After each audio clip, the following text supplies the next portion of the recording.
सत्याचा आवाज, खोट्याला चोप देणार. आपण पाहत आहात जनशक्ती लाईव्ह न्यूज. निर्भीड बातम्या, निडर पत्रकारिता.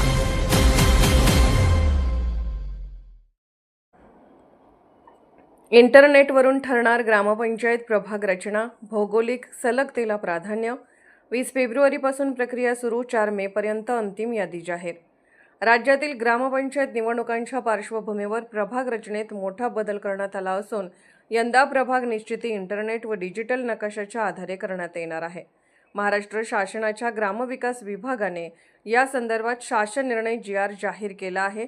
पारदर्शक, तांत्रिक व न्याय प्रतिनिधित्व सुनिश्चित करणे हा या निर्णयामागील प्रमुख उद्देश असल्याचे शासनाने स्पष्ट केले आहे. GR काय सांगतो? शासन निर्णयानुसार प्रभाग रचना करताना पुढील निकष बंधनकारक असतील. भौगोलिक सलगता. प्रभाग तुटक आणि विस्कळीत नसावा. रस्ते, वस्ती, शिवार व नैसर्गिक सीमा लक्षात घेऊन सलग क्षेत्र निश्चित करणे आवश्यक राहील. लोकसंख्या समतोल. प्रत्येक प्रभागातील लोकसंख्या शक्यतो समसमान ठेवण्याचा प्रयत्न करण्यात येणार आहे, जेणेकरून प्रतिनिधित्वात तफावत राहणार नाही.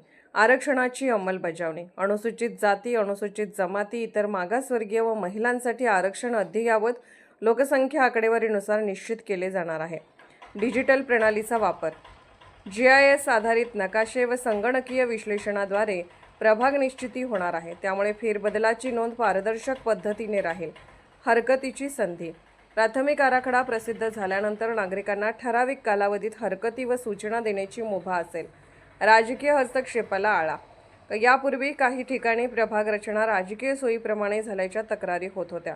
मात्र यावेळी तांत्रिक निकषावर आधारित प्रणाली वापरून राजकीय हस्तक्षेप टाळण्याचा शासनाचा प्रयत्न असल्याचे प्रशासनाकडून सांगितले जात आहे. डिजिटल नकाशामुळे कोणत्याही बदलाची नोंद ऑनलाईन प्रणालीत राहणार असल्याने पारदर्शकतेला चालना मिळेल अशी अपेक्षा व्यक्त केली जात आहे. प्रक्रिया कधीपासून? शासनाने जाहीर केलेल्या वेळापत्रकानुसार 20 फेब्रुवारीपासून प्रभाग रचनेची प्रक्रिया सुरू होणार आहे. त्यानंतर टप्प्याटप्प्याने प्राथमिक आराखडे प्रसिद्ध करून हरकती मागवण्यात येतील. 4 मेपर्यंत अंतिम प्रभाग रचना जाहीर करण्याचे नियोजन आहे. अंतिम यादी प्रसिद्ध झाल्यानंतर त्यानुसार ग्रामपंचायत निवडणुकांची प्रक्रिया राबवली जाणार आहे. अंमलबजावणीवर लक्ष. प्रशासनाच्या माहितीनुसार हा GR केवळ कागदावर न राहता प्रत्यक्ष अंमलात आणला जाणार आहे. ग्रामीण भागातील नागरिकांनी प्रस्तावित प्रभाग रचना प्रसिद्ध झाल्यानंतर काळजीपूर्वक तपासणी करून आवश्यक असल्यास लेखी हरकत नोंदवावी असे आवाहन करण्यात आले आहे. ग्रामीण मतदारांनी काय करावे? आपल्या गावातील वस्ती, शिवार, रस्ते, पाणीपुरवठा आदी घटक योग्य प्रभागात समाविष्ट झाले आहेत का याची खात्री करावी. लोकसंख्येचा समतोल राखला गेला आहे का याचा अभ्यास करावा. अन्याय झाल्याची भावना असल्यास निर्धारित मुदतीत लेखी हरकत दाखल करावी.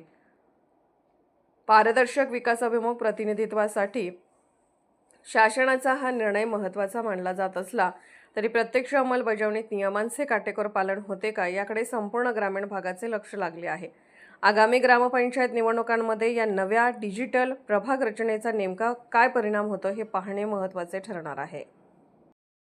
जनशक्ती लाईव्ह न्यूज चॅनलला लाईक करा, शेअर करा आणि सबस्क्राईब करा.